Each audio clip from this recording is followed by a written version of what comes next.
That's one of the benefits of practicing Reiki is we really strengthen that intuitive capacity, that gut feeling, literally, that tells us that something is a yes or tells us that something is a no. It is so valuable to put yourself in the position of client, of going to somebody else, opening up a list of problems and needs and desires, and just sharing that with somebody else, having somebody else help you work through some of that. And we do have to create space in our life so that we can say yes when those things come up.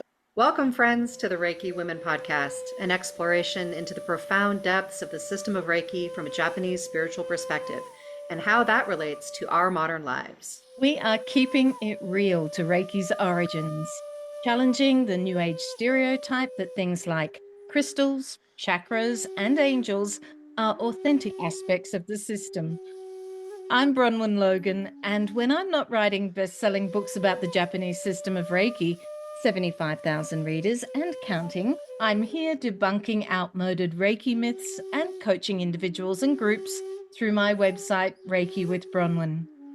And I'm Michaela Daystar, lead teacher and weaver of Heartscapes Reiki, connecting the dots between Reiki and environmental and social justice, because our individual healing cannot be extracted from healing relationship with the collective and with the land. And I'm Carrie Varela from the Reiki Healing Society, here to help you transform your Reiki practice into a thriving, prosperous business. Because while passion fuels your purpose, it's time to make it sustainable, authentic, and beautifully you. We're three women diving into the heart of Japanese Reiki. We're building a community that centers women's voices and inspires well-being. We're not just for women, we're for everybody. Come join the conversation. Hello, friends. Welcome back to Reiki Women Podcast. Carrie and I are flying solo this week without Bronwyn. We are glad to be here with you. And as we kind of sit at the beginning of the week and reflecting on all that we have to do on our plate and where those moments of relaxation can be built into our day, we wanted to just circle up with you and talk about the importance of differentiating as Reiki practitioners or any kind of helper, any kind of caregiver, anybody whose work is involved with making space and taking care of other people, the importance of really giving ourselves the same consideration and the same kind of time. With Reiki practitioners in particular, this can be challenging because we are in a practice that does reciprocate to us as we are in the work, right? I hear oftentimes people who practice Reiki talking about the way that they are fed spiritually and in terms of care by doing their practice. And that absolutely is true. And I know I have noticed in my life, I'm curious to see what you think, Carrie, that it can be difficult to put a boundary between my work and my own care and my own needs as a person independent from my work as a Reiki practitioner. And so we just wanted to just kind of emphasize that challenge and that particularity of doing the kind of work that we do and invite all of you into a consideration of the ways in which you differentiate your work from caring for yourself. So with that, I'd love to pass it over to you, Carrie, and just get us started with your reflection on how you care for yourself, or maybe sometimes wish that you were doing that differently in your Reiki business.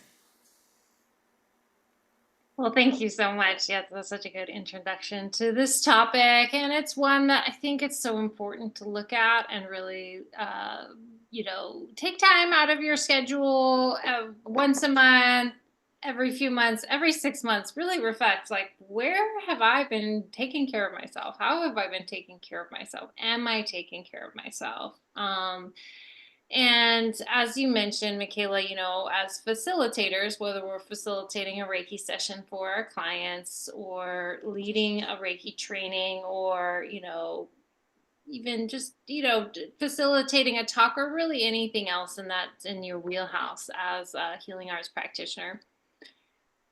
It's easy to drop into the space of taking care of ourselves, inside of that, and doing a really good job taking care of others. But there is so much value. I think so much value. It really doesn't matter where you are on your journey as a Reiki practitioner, if you're just starting out or if you've been an existing practitioner for many years.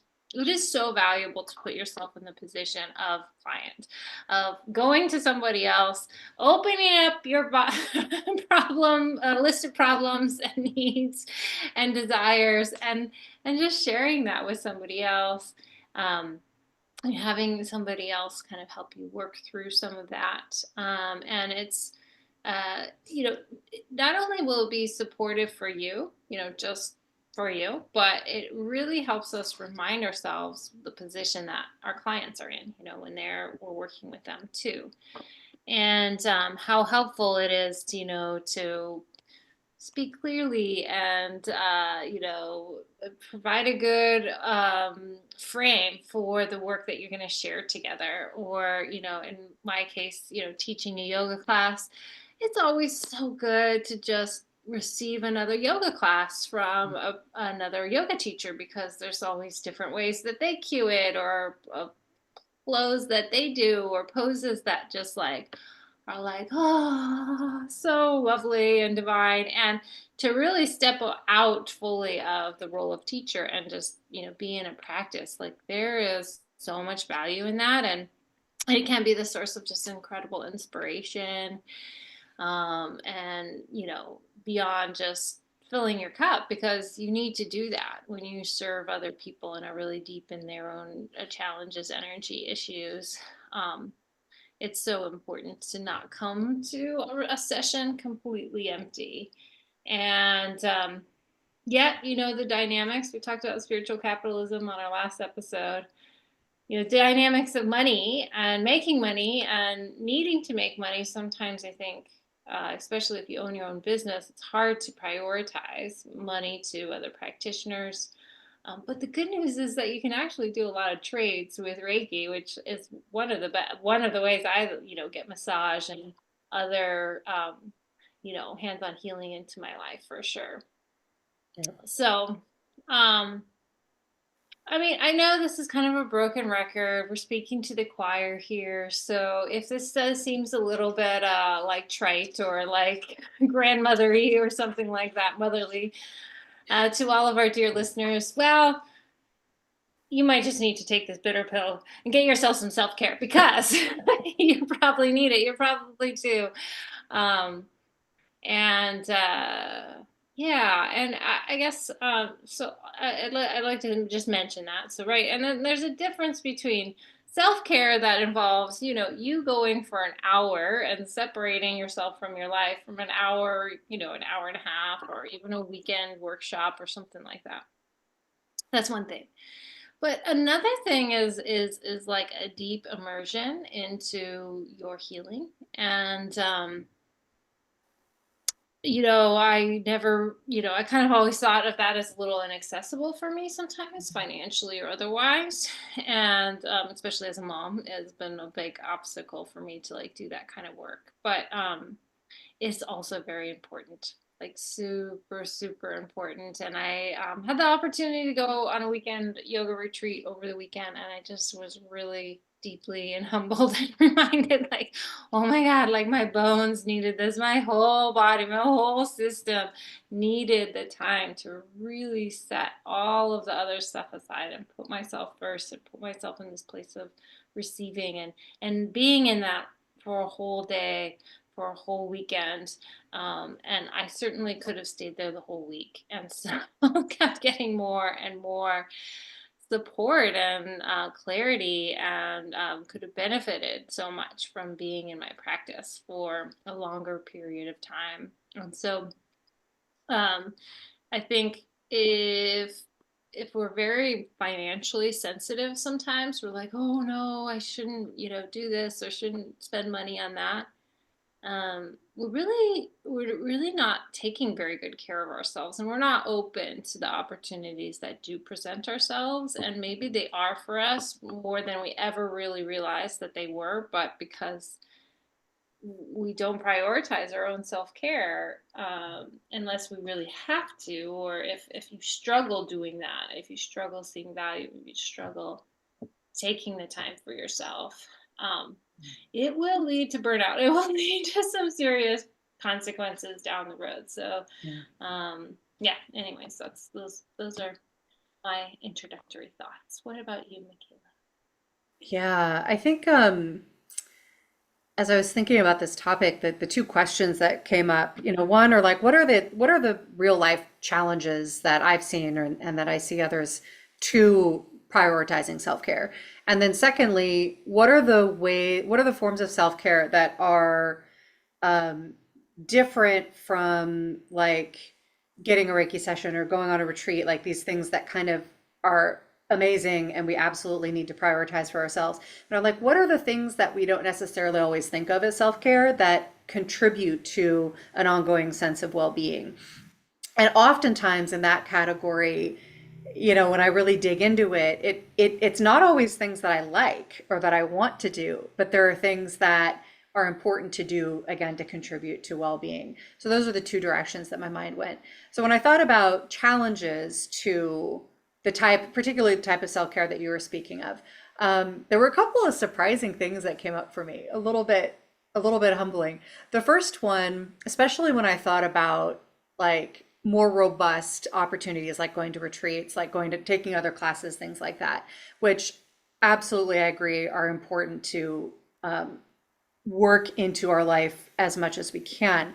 The obstacle that came up, I mean, yes, money, that's always a thing, but if something is important, you prioritize it, you make that work over time. The thing that came up was that as I have spent the last like 10 years of my life teaching and facilitating in the realm of wellness and self-care and spirituality and all of these things, I've gotten a little bit picky about what I want to receive from a retreat. And I realized, and again, this is a little embarrassing, but I realized that I get a little bit dismissive of doing things like that because I'm like, I could do that. I'll just, again, I'll just receive those things because I will do it and then I will create the retreat that I want, And I'm like, that is so arrogant, firstly. And secondly, so self-defeating because obviously if I'm facilitating it, I'm working, right? And I'm not able to just be in that receptive space. But more so than that, I'm not giving myself the opportunity to be surprised and delighted and inspired by going into an experience that I don't know what the curriculum is. I don't know exactly what is going to be done and in what way or how it's going to unfold. And when I do give myself those opportunities, of course, it's always delightful. And you had talked about, I think you touched on inspiration, how you were inspired at the retreat that you just went to. And I think that's another really important piece, is that when we are only focusing on our work and when we're viewing our work kind of as our self-care, because it is true that doing the kind of work that we do, one of the benefits of doing it, one of the reasons that it's worth kind of sacrificing certain, structures of a normal job to do this is that we do, receive a lot of care and a lot of, healing and positivity from the work itself. But like any job, it can become doldrums, like it can get stale. It can be the same old, right? And so having those sorts of opportunities where we allow other people to be in charge of deciding how things are going to unfold, and we get to experience different forms of facilitation and different types of teaching and different, methodologies. But even inside of methodologies we know really well, people are going to do them differently. They're going to present them differently, talk about them differently. And allowing ourselves to be refueled and inspired by other people's passion and delight for the work is a really important piece. The second obstacle that came up that was a little surprising, I kind of was aware of it, but I was like, wow, yeah, that actually is an obstacle, is, I mean, and this is another one of those things where it's like, this is a really positive thing, but then there's also this challenging side that I am realizing I need to be more aware of. And that's the fact that I work from home. Many practitioners of this kind of thing do work from home, or at least have part of their business life happening in their home. Maybe they don't do sessions in their home, but maybe they do a lot of their computer work from home. And for me, it's one and the same. My studio is in my home. And so I'm here all the time. And that's, of course, an incredible benefit to get to not have to leave my home and, like have my home be this space where all this amazing work happens. But it becomes really challenging to differentiate and to, separate the mundanity of needing to clean the kitchen and, water the garden and answer a question for my kid, like in the midst of work. And so, kind of bridging over to this question of what are forms of self-care that aren't necessarily the like pampering ourselves forms of self-care. One of the forms of self-care that's really started to matter to me is to go somewhere else to do my work, to like go to a cafe to do my computer work, to occasionally even facilitate a class or something at another studio or some other location. Not so much seeing clients, there's less opportunity for that, but just leaving the house so I can get that separation between work and my downtime, is a form of self-care. And it's an effort that I have to make, right? To leave the house and, do all of the things, but it is worth it. Some of the other things that came up in the realm of self-care that is like on the less glamorous side is, taking better care of my scheduling. Because again, I work from home, I'm in charge of my own schedule. Maybe you can relate. It's really easy to just kind of drop work in all the time and not have a clear boundary around like what my work day actually is. And while it works for me to have a lot of flexibility, like I need a lot of scheduling flexibility, I have become aware that I do need to put some boundaries on when the start and end time is, having at least one day a week where it's just like, not doing any work today, not even answering emails. And I find that that's a boundary that's really challenging for me to take, and that I need to do a better job at, because it does increase my sense of resilience inside of the work. And it does help to put that separation between times when I'm just caring for myself and times when I am caring for my work, caring for my clients, caring for the people that I am in community with. So those were some of the thoughts that came up, just trying to think about obstacles to caring for myself and what are some of the other things that really does increase our well-being that we might not necessarily think about as self-care. So I'm curious if anything comes up for you in those categories or something else we haven't talked about. Oh yeah, I mean so much I don't I don't even know where to begin. But I guess back to our topic is self-care. Yeah, self-care is required. I mean, it just has to happen, and it's so important, not just for our own wellness and I mean, as a Reiki practitioner or healing arts practitioner, whatever hat you wear in the realm of healing, is our job is wellness.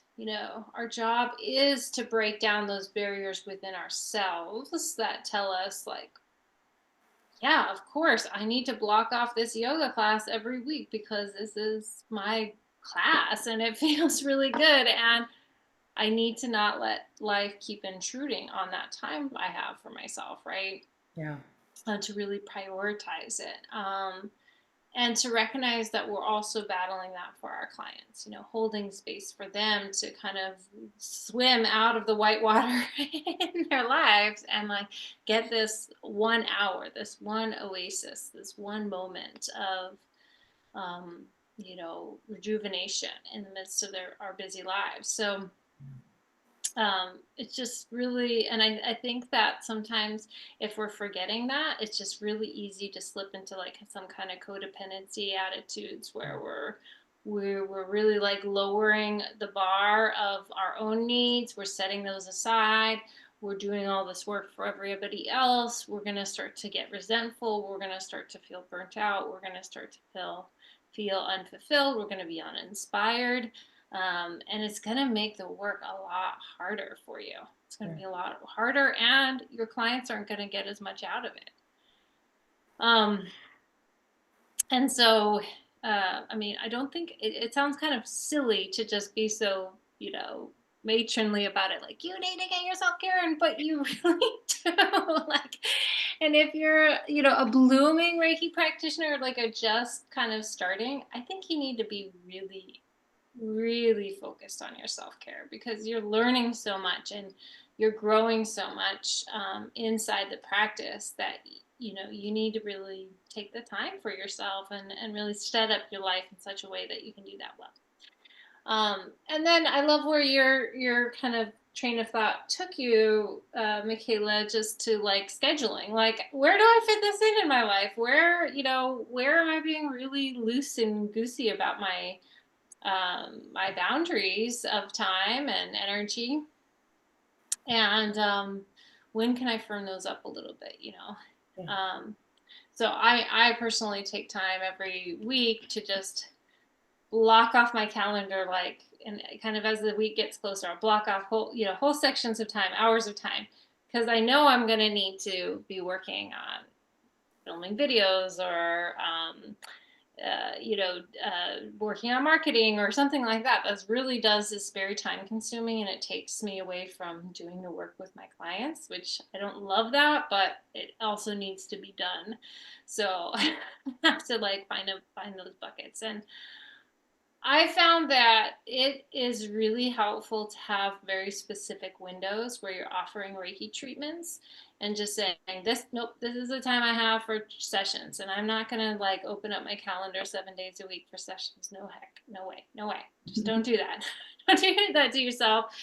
And I used to do that. I mean, I had a room at a healing center that was about 30 minutes away from my home, and I just drive 30 minutes to do a session and then home. And it was exhausting.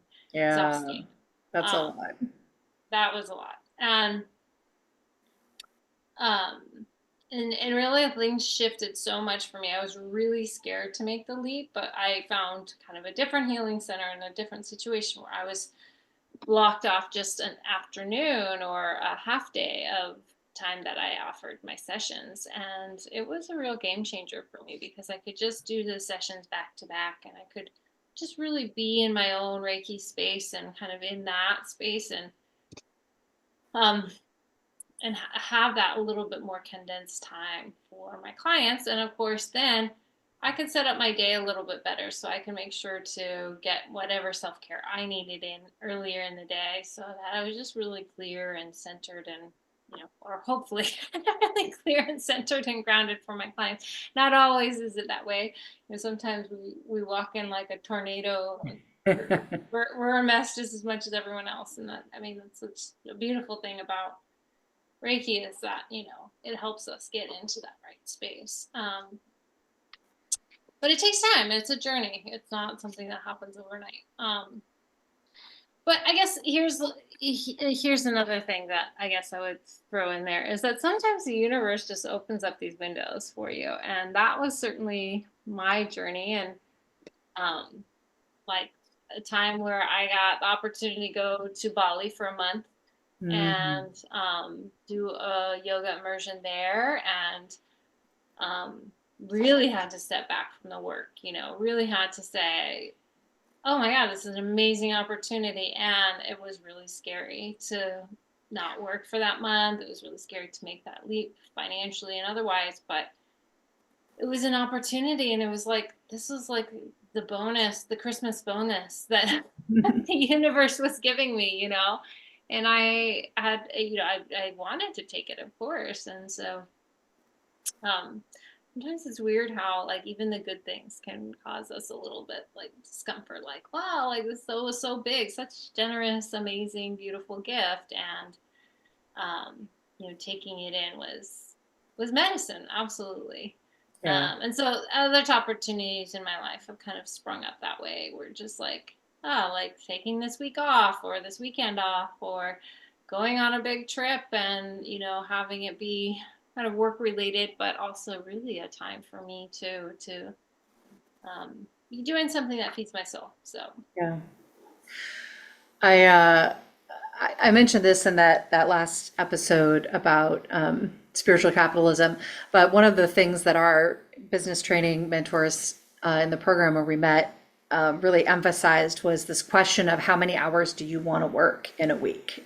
And it had never occurred to me to put that into the framing of how you design your business. This was like right up front, like when you're thinking about what you're going to charge for stuff, what your, products are going to be, not just taking into account what the average work week is. And of course, taking into account what kind of income that you need to have coming in, but take into account what kind of lifestyle that you want to live. And when I got really honest with myself, I realized like, I really want more time, and in fact, like time, like obviously I need to have enough money to make everything happen. But I really found that prioritizing time was more important to me than I would have thought. And it was really powerful to kind of be given permission to consider that and to build that into my business plan. And I am not in a perfect place with the balance of time and money at all. It leans more heavily over to time, which means that I get to have a lot of self-care moments, and I often don't have enough money. So there needs to be some balancing there for everything to be smooth. But I still just keep coming back to this gratitude of having that framework of building, time, our own time to spend the way that cares for ourselves, that nourishes us outside of work, that needs to be part of the calculus of how we design our work. And that's one of the challenges, but also privileges of creating our own business. It's like, it's a lot of effort, a lot of work, a whole lot of skill sets that we had to learn that we didn't necessarily want to learn in order to do it. There's, a certain amount of instability that, although a friend of mine reminds me, like a 9-to-5 job with a company is not guaranteed stability either, right? That could go away at any moment. But, there is this perceived stability of having that kind of a job that you give up a little bit working for yourself, but having that ability to work free time into the calculus of how my workday gets designed, really, it turned out mattered to me a lot. And, as an example, I decided my workday is not going to start until 10 o'clock. For the most part, sometimes I'll have a class that starts earlier.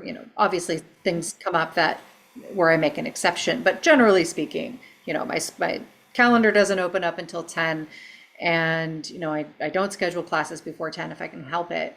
And it's made a huge difference in my overall, sense of well-being and sense of being cared for, to be able to have that long runway in the morning and just sit in my cozy chair with my, my lamp and some music. And I've taken up embroidery recently, which is delightful. So just sit there in the morning embroidering and listening to music. I feel so provincial. I'm like channeling my grandmother, feeling you, Lucy, there with me.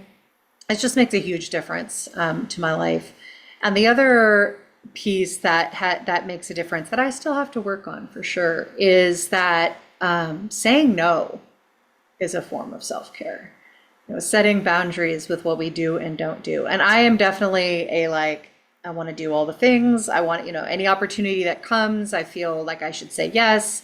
Part of that is a scarcity response. Part of that is an unhealthy relationship to resources and a feeling like any opportunity I have to take it, and then but also having a difficult time telling people no. And that is something that I've really worked on cultivating inside of my life generally, but definitely inside of my work, is that we're not obligated to take every opportunity. We're not obligated to say yes to everything that comes along.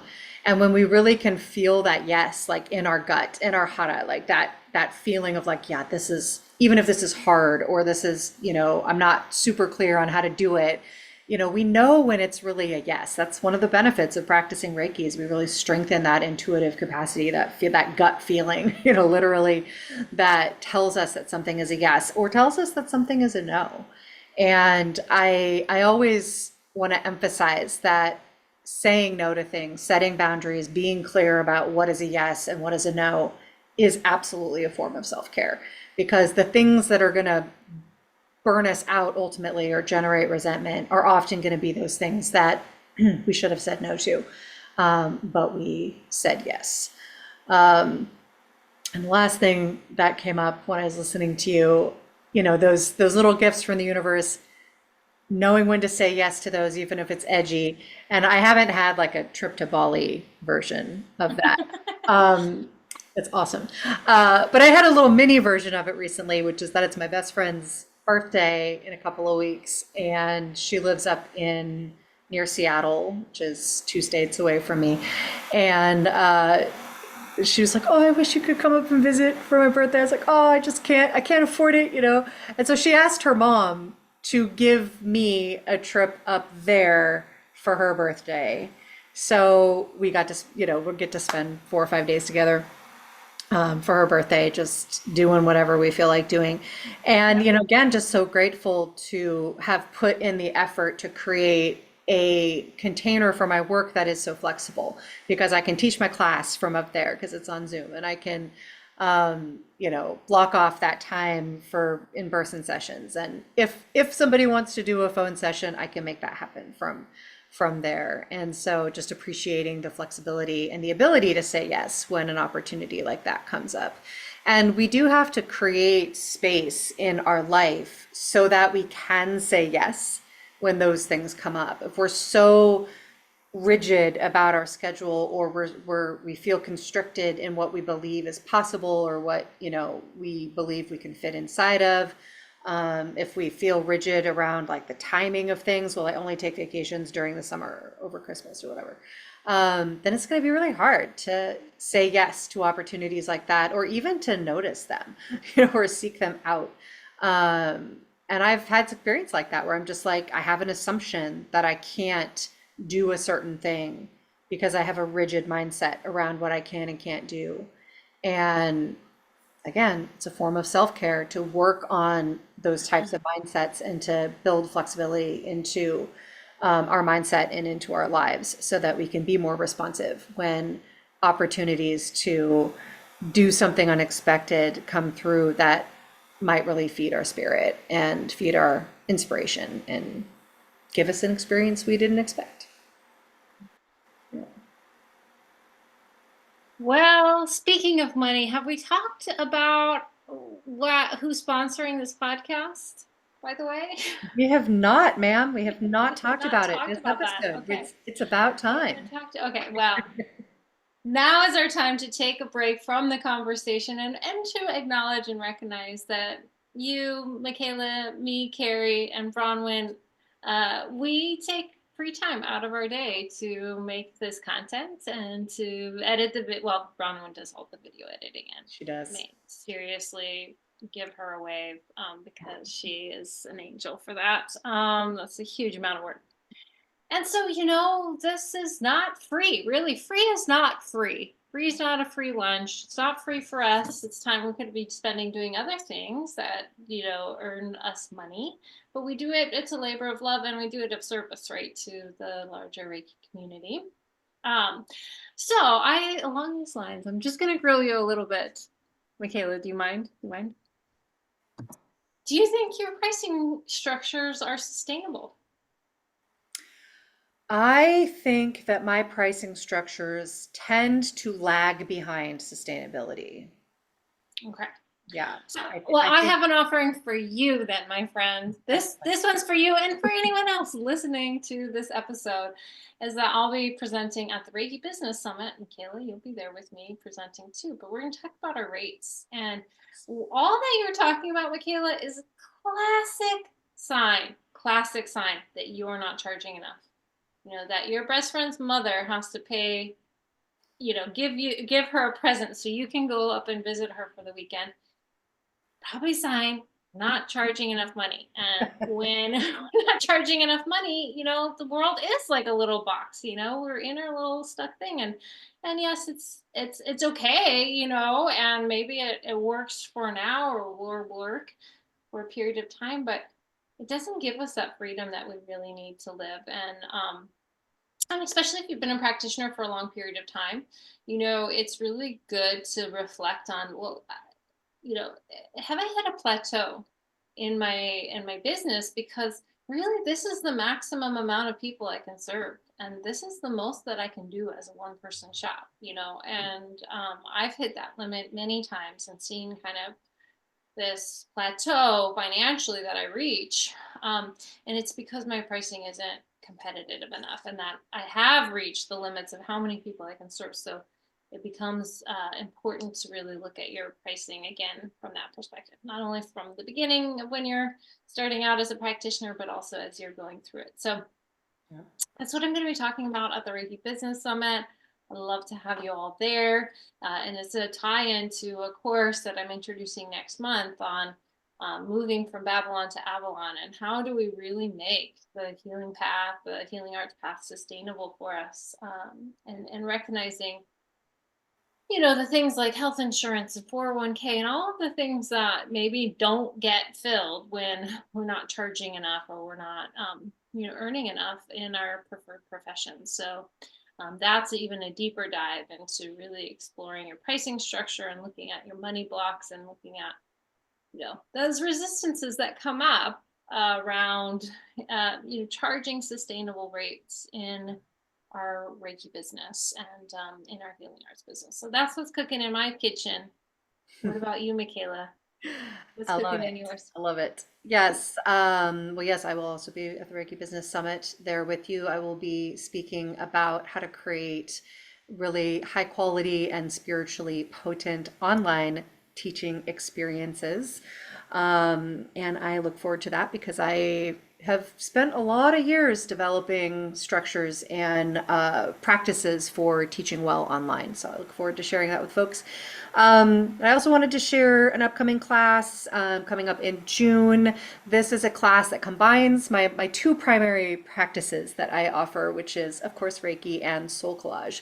Soul Collage is a practice of intuitive collaging that represents aspects of ourself, of our psyche, our subconscious, our personality, and our connection to the world around us, and then gives form and voice to those parts of ourselves so that we can create greater personal understanding and healing, and understand all of our parts better so that we are more in control of our day-to-day experience. Specifically, this class is called All Souls on Deck, and it's looking at the qualities that we need to stay resilient and engaged and buoyant in challenging times, which we are in at this very moment. There's a lot of instability and challenge in our lives at the moment, and luckily, the system of Reiki gives us a map that helps us to really understand and cultivate the qualities that help us to be resilient in difficult times. And that is to be rooted, to be spacious, and to be connected. And so I'll be using practices from Reiki and Soul Collage to support people in really developing those aspects of ourselves, connecting with the parts of ourselves that are grounded and rooted, or that work against us being grounded and rooted, so that we can work with those parts, and so on. So that is going to be a multi-week class offered online, and I'm really looking forward to it. I love bringing these two practices together. They're such different forms of practice, but they are both leading us to exactly the same destination, which is to remember the wholeness of our true self, to experience integration of all of our parts, and to therefore be more full in who we are. So I'm excited about that. All Souls on Deck, coming up in June. You can find it on my website at heartscapesinsight.com.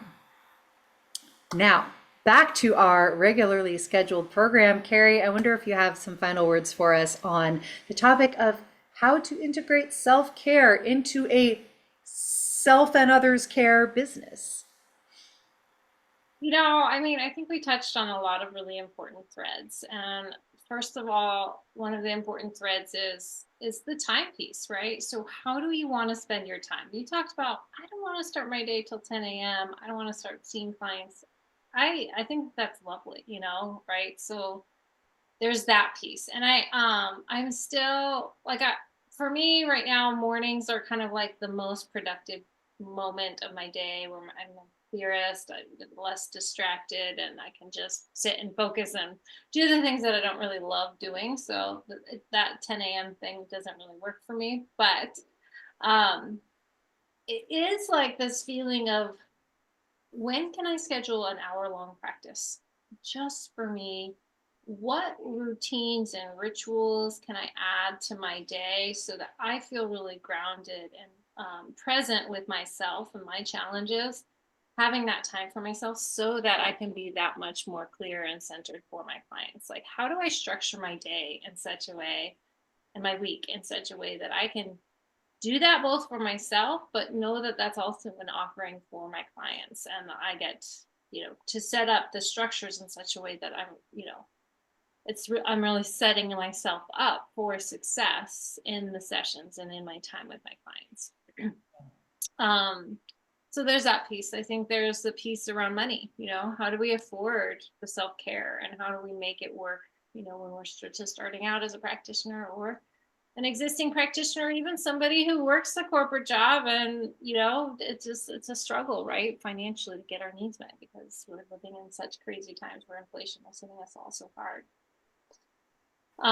So trading is such a good thing, just to keep in mind, like, maybe there's some low-lying fruit there, like you could reach out and get some self-care, working with some other practitioners. And then I think just being open to receive those bonuses, maybe it doesn't come in at Christmas time, but say, universe, I'm open for a bonus here. I've been working really hard, and I need to, be able to have leisure, to have time off, to be able to reset that way, and give myself those moments, so I can feel more alive, and really help shift our mindset. And speaking of, just now, I was looking at my phone, and looks like Bronwyn is in Bali right now. How did we miss that Bronwyn was going to Bali? I don't know. We missed. So How did Bronwyn's we on the miss beach that? somewhere in Bali, and here we Bronwyn, are. you didn't tell us doing you were our going to free Bali, or you podcast. did, and we forgot, and that's our bad. But I mean, know. girl, I know. live it up. Live it up. Okay, so next That was a year really we'll all fun, have a rendezvous. in real time, big reveal. Amazing. Okay, all right. So full circle moment. See, here we are. Bali's always a possibility. Yeah. Good to know. I'm glad to know that Bali is in fact always a possibility. I am open. The greatest. Oh my gosh. Okay. So just put it out there. The universe needs to take you to Bali, and then you'll just enjoy the vegan food there. It's just extraordinary. That is so funny. Interesting, huh? Okay. Yeah. And Eat, Pray, Love is on Netflix right now, and it's like a whole 3-month adventure. You can see Julia Roberts going through Bali. Oh my God. Okay. She learned and stuff. Okay. There was something you said that I wanted to really highlight as my closing piece, because I think it's so important. When you talked about the fact that, like, the 10 a.m. doesn't work for you because you feel the most productive in the morning, that really triggered the thought that an incredibly important aspect of our life in general, but to the point of really understanding how to care for yourself well, is to know your own rhythms really well, to understand yourself. So often we're placed in a box, that society gives us. If you work a 9-to-5 job, you don't start at 10, you start at 9, right? And that was my reality for, I worked at the university for a long, long time. You started work at 9.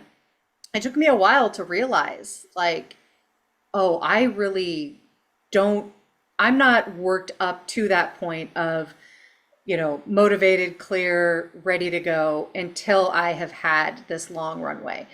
For others, I had a mentor who woke up at 4 a.m. every dang day, did her practices for an hour and whatever, and was like ready to go at work by 6 a.m. And I'm like, I cannot fathom. I cannot imagine how that all works, right?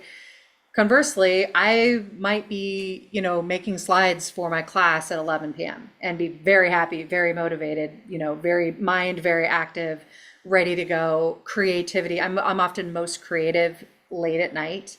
And so just understanding our own rhythms and understanding that, sometimes necessarily, but sometimes just because it's what's expected of us, we get fit into boxes that don't let us really see our own rhythms. And so I'm going to just kind of leave that as a starting point, is to really spend some time understanding your own rhythm, your own needs. What are your needs for self-care? What is your needs for engagement with other people? What is your need for rest? What is your need for, seeing other things, going away from your home, and so on.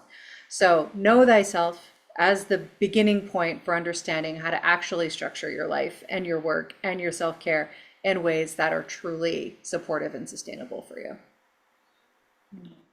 And I think that is my final word on the subject. Perfect. All right, friends. Well, let us know what came up for you. How do you like to take care of yourself, both in the pampering department and in the setting boundaries for yourself department, the mundane department? What are the things that you wouldn't necessarily think of as self-care that are, in fact, very much a contributor to your overall well-being? And what are some of the challenges and obstacles that you face in prioritizing your self-care, however that looks? Please do let us know down in the comments, and let that be a space to learn from each other, because no one of us has it completely figured out. So let's support each other in taking good care of ourselves as we take good care of each other. So thanks so much for being with us. We will be back with you next week. Who knows if Bronwyn's going to be back from Bali? We don't know. We didn't even know she was there. She's having her own eat, pray, love adventure. That's so jelly. I love it so much. All right, friends. Love you. Till next time. Bye. That is so funny.